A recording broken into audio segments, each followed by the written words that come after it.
Well, welcome back to Course 2 in the Methods and Tactics course of the No Man Left Behind Self-Paced Training.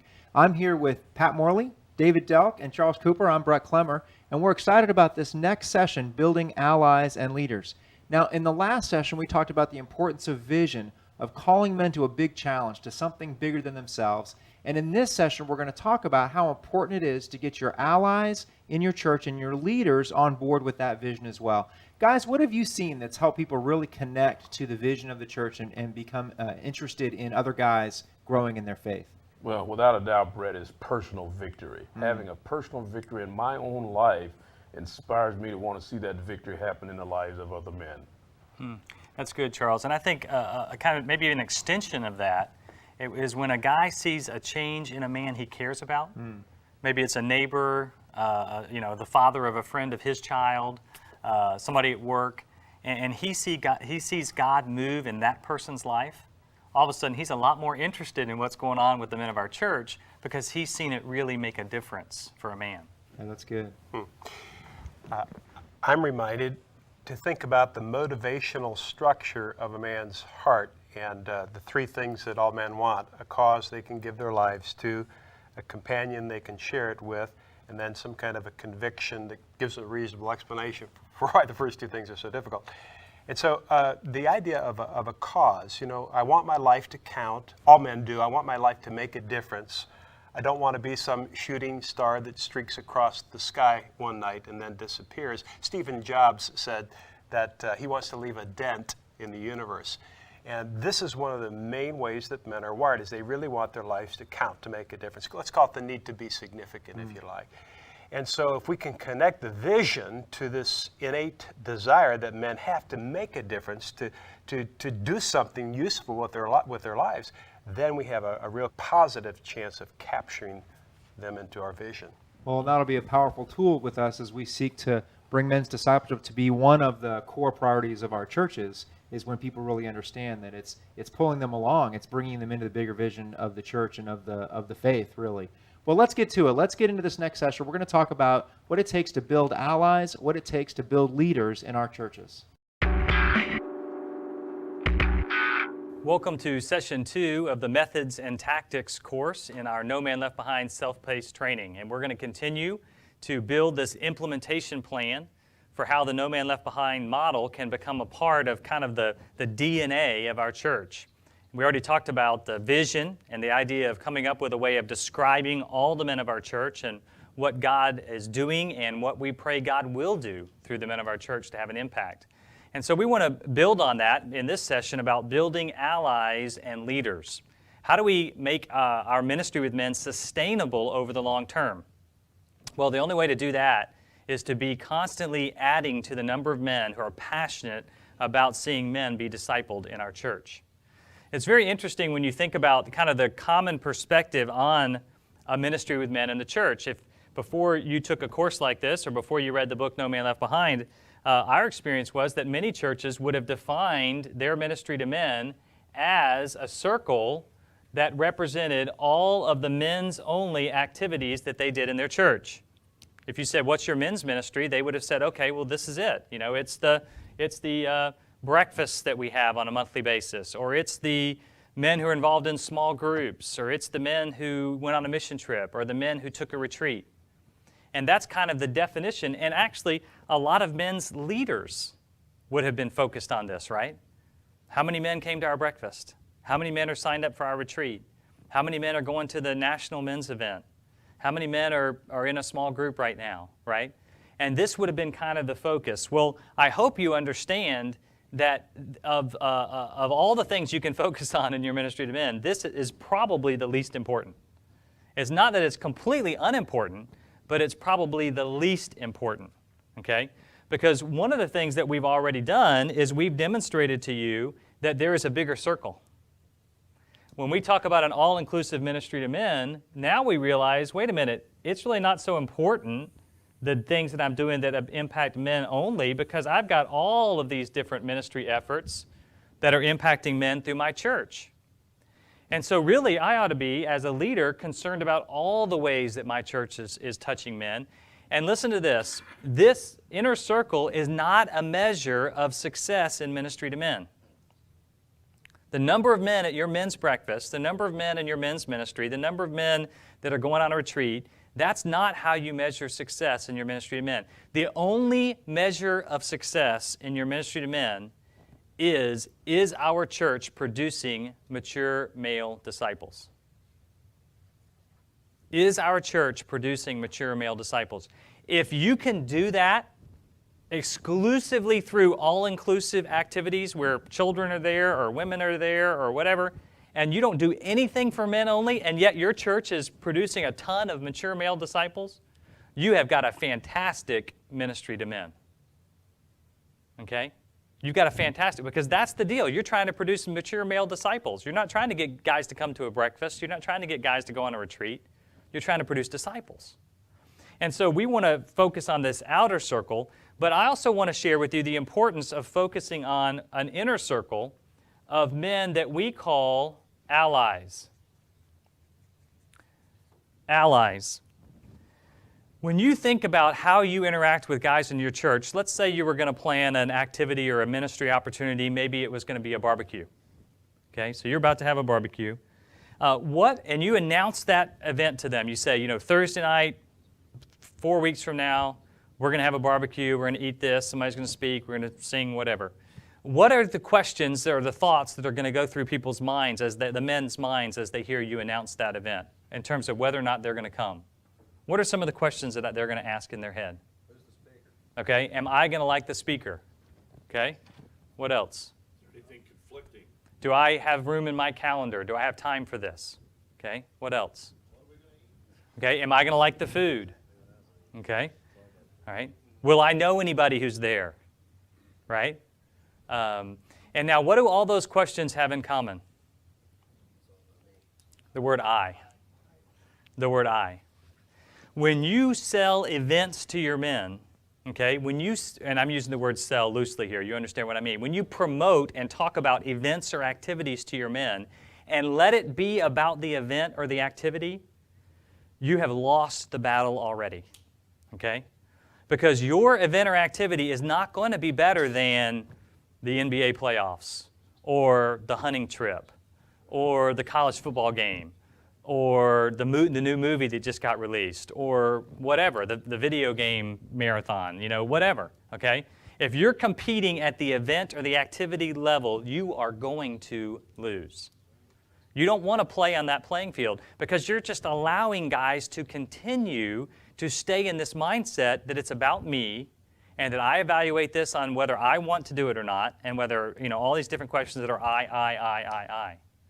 Instead, what you want to do is you want to sell the vision, not the events. You want to promote the vision, not the activity or the task or whatever. So every time you talk about any kind of activity, it always should be in the context of the vision. So, for example, I go to speak, I've probably spoken at 175 churches or something like that now, and I bet on less than two hands I could count the churches that have placed my being there in the context of anything bigger than just that night. In other words, how do you normally get introduced if you're a guest speaker?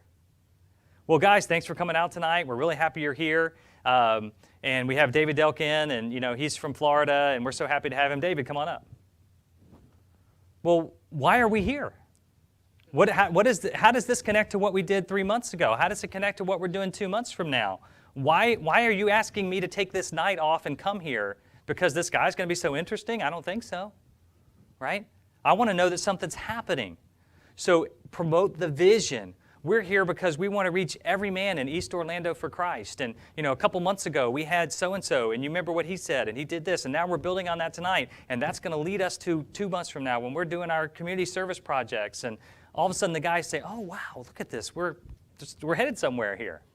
There's a point to this thing, In the same way, you ask a guy to do a task like bringing the Cokes or setting up the chairs or whatever. Don't just say, hey, we're having a barbecue. We need somebody to bring the drinks. Will you bring the drinks?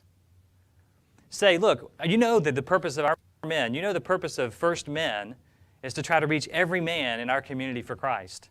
And we've made some headway. We've got some guys that are starting to, in their relationship with Christ, that 2 or 3 months ago had nothing to do with him or the church. And so we're going to do this barbecue because we want to reach every man in our community for Christ.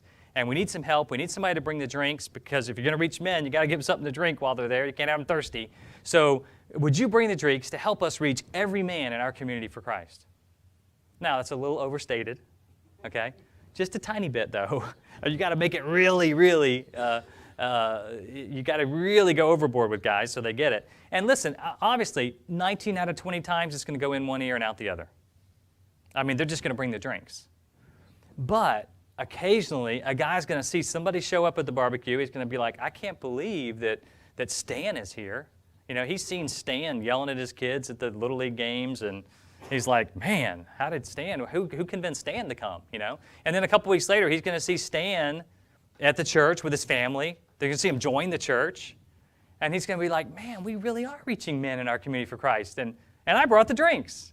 Okay, maybe not the last part.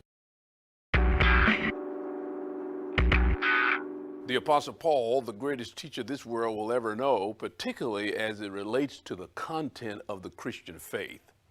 Now, if you're a great man like the Apostle Paul, been the recipient of such great truth, as no doubt he was, what would you want to do with all of that truth that you now have in your hands?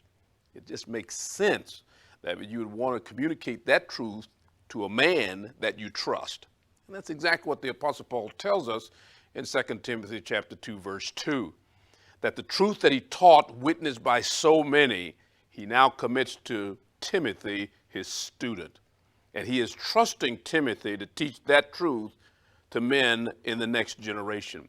Each generation succeeding, carrying on the great traditions of our faith. I can't think of anything more important.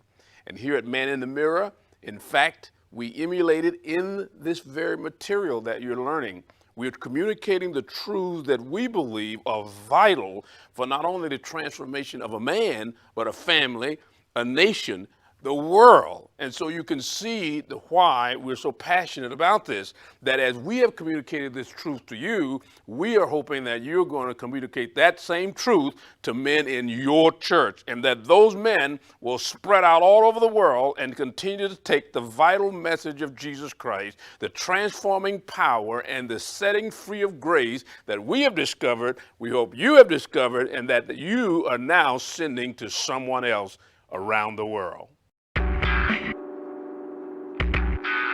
And so now what happens when you get a guy to catch on at the vision level, because you're promoting the vision and not the event?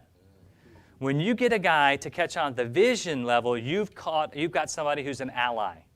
So the next time you say, hey, we're going to have this opportunity, or we're doing this project, or we're working on this, he's not going through the list of, I like the food, or do I know anybody, or all this kind of stuff. He's starting to say, how can I be a part of this? Is there somebody I can bring? Can I help? What can I do? Because I want to help reach our community, all the men in our community for Christ. See, he's come on board at the vision level. And so what we want to do is we want to constantly be increasing the number of men who are allies. And if you're growing the number of men who are allies in your church, then you're headed for great things. You know, some of you are here and you say, there may only be 2 or 3 guys in our church that really are passionate about helping men grow. Start there.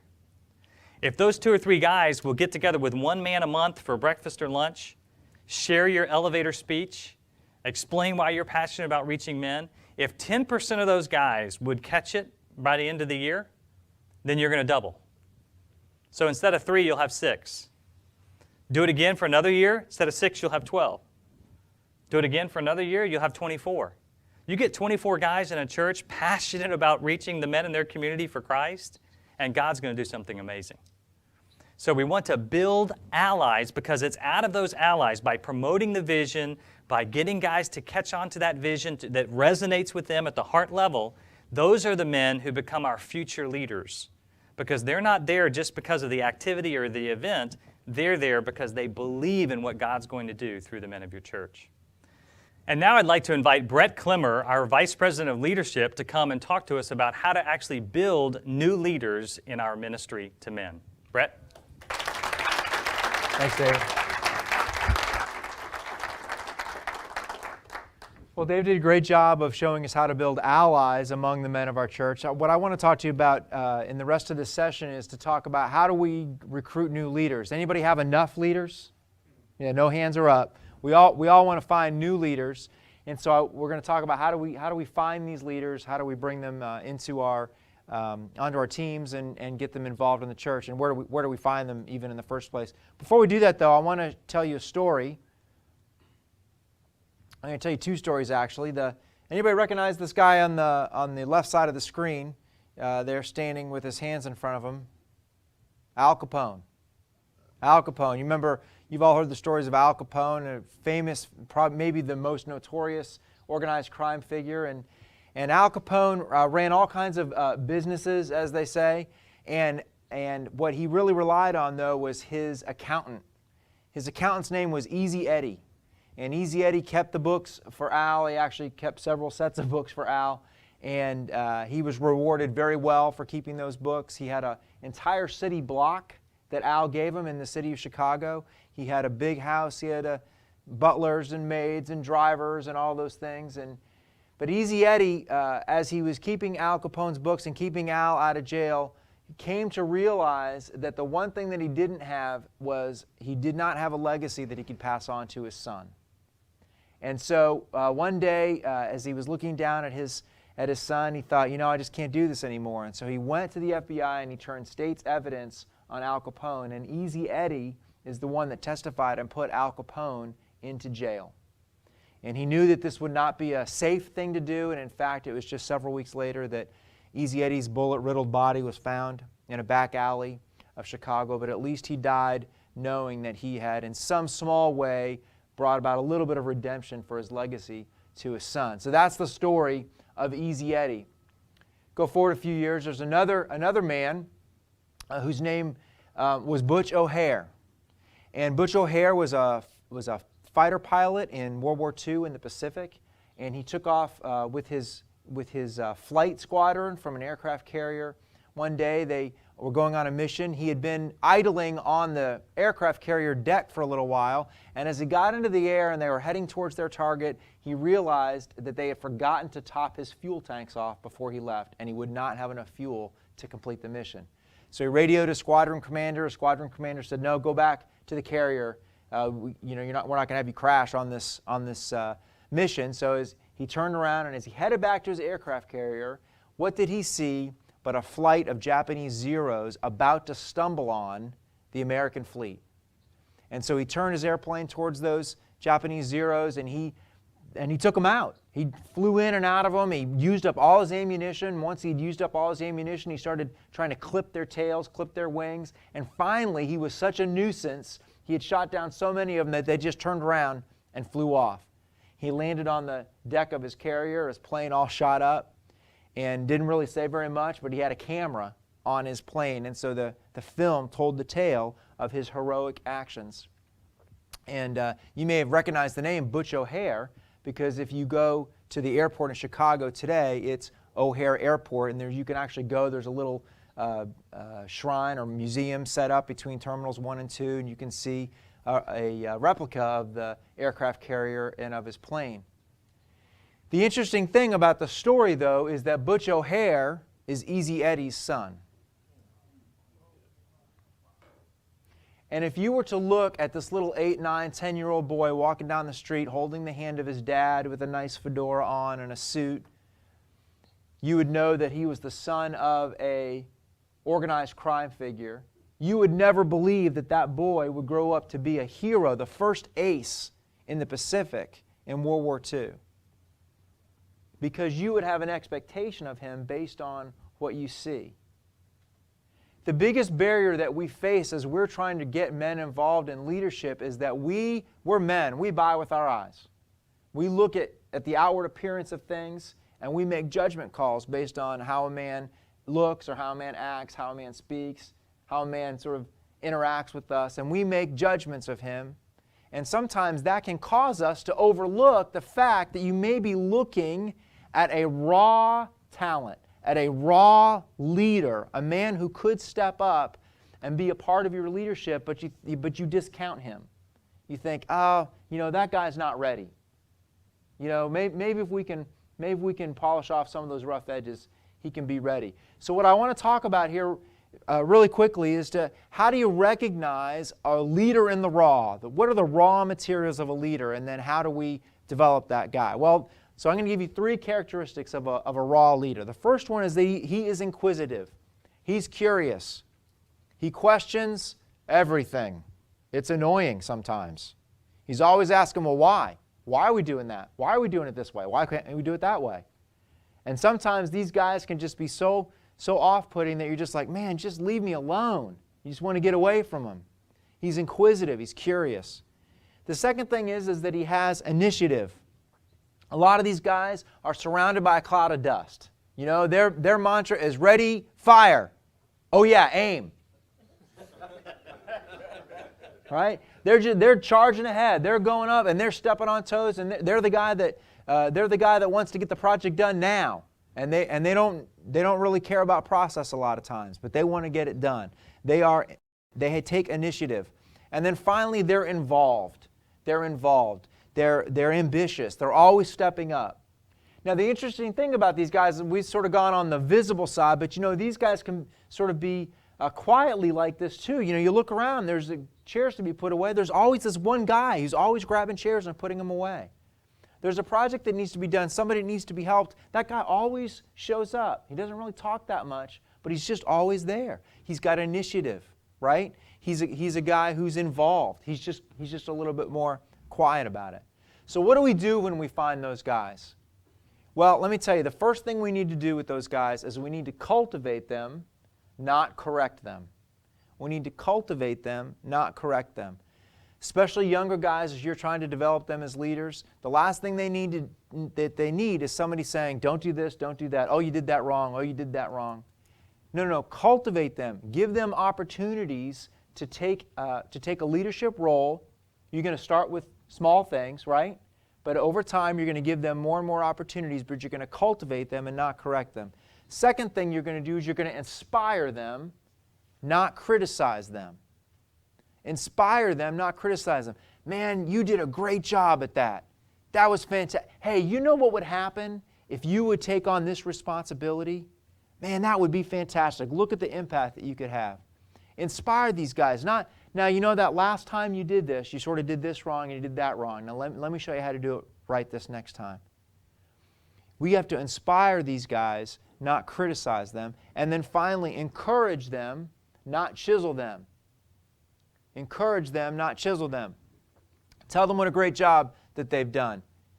Our job is not to find, we hear, we're just going to knock off the rough edges. Let the Holy Spirit knock off the rough edges. Okay?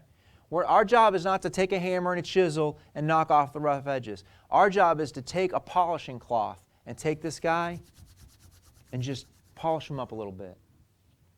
Help him by investing in him and taking time with him to become the kind of leader that he could be, and get him involved in what's going on with the guys in your church, especially with your leaders. When we talk about developing a leadership team, which we talked about in Course 1, we talked about developing a leadership team. I want to take this to another level. I want to encourage you to find a guy on the wide, deep continuum as far to the left as you can who has some leadership abilities, who's involved and interested. He may not even have made that commitment to Christ yet, but you just get a sense that, man, God's got a hold of this guy. He's going to get there eventually. He's got some leadership abilities. We're going to start including him in some of our leadership opportunities. Now, you're not going to ask him to do a devotional, right? You're not going to ask him to prepare a Bible study. But you could say to him, hey, we're doing this barbecue. What do you think are some things that we could do in this barbecue that might make some of your friends want to come? Because I'll tell you, if I'm hanging out in a leadership team meeting with a bunch of guys like me trying to plan stuff, you know who's going to show up? A bunch of guys like me. And you know what? Our men's discipleship activities, they're not for us. They're for the guys that aren't there. So we need to figure out, how do we get guys that aren't like us to want to become involved and hear about the gospel, rub up against Christian men so that they can experience the gospel. The only way to do that is to get some guys that aren't like us involved in helping us develop our plans. And so recruit a guy onto your leadership team that maybe doesn't know Christ yet. That's okay. If you think God's got a hold of him, get him involved. Get him involved in your leadership and start having him be around. Think about what you do when you get a guy that doesn't know Christ and you put him on the leadership team of your men's discipleship efforts. Who's he around? Bunch of good, strong, mature Christian guys, right? What better place for that guy to be? So watch for those guys. I want to encourage you to watch for those guys and draw them in. So how do you get guys like this involved? Well, there's a great process called ARTT. It's the art of recruiting leaders, right? So what does ARTT stand for? Well, it stands for appointment, relationship, trust, and task. I want you to think about those of you that are married when you were courting your wife, okay? The task that you wanted to accomplish was to get married. That is not the first interaction that you had with her. It was not to say, hey, baby, you want to get married? Maybe one or two of you, but it doesn't work like that, right? What's the first thing you do? You ask her out on a date. You go out on the date, you spend time together, you develop a relationship.